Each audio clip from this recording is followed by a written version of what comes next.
In the name of Allah, the most compassionate, the most merciful. Have you ever stopped and asked yourself, what does the Quran really say about prayer?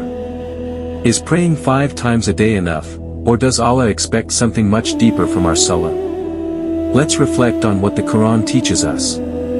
Allah says in the Quran, indeed, prayer prohibits immorality and wrongdoing. Think about that for a moment. If we pray every single day, yet we still lie, hurt others with our words, backbite, or continue to disobey Allah without caring, then perhaps we need to ask ourselves, has our salat truly reached our hearts? Because according to the Quran, real prayer doesn't just change our routine, it changes our character.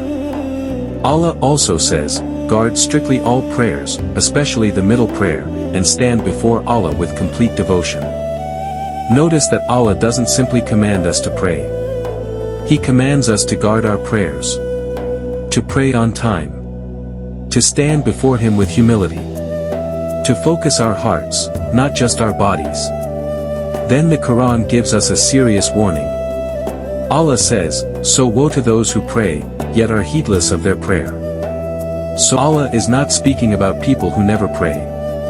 He is warning those who pray, but treat salat carelessly. They delay it without reason.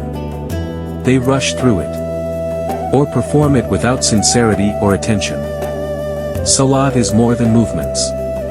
It is a conversation with your Creator. It is the moment when a believer leaves the noise of this world, and turns completely to Allah. It is where hearts find peace, sins are forgiven, and faith is renewed.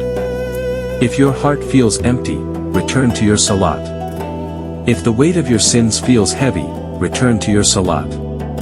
If you want to become closer to Allah, protect your salat before anything else.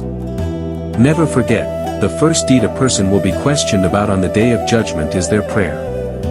If the prayer is sound, the rest of the deeds have hope. May Allah make us among those who establish prayer with sincerity, humility, and consistency, and may He accept every salat we offer for His sake alone.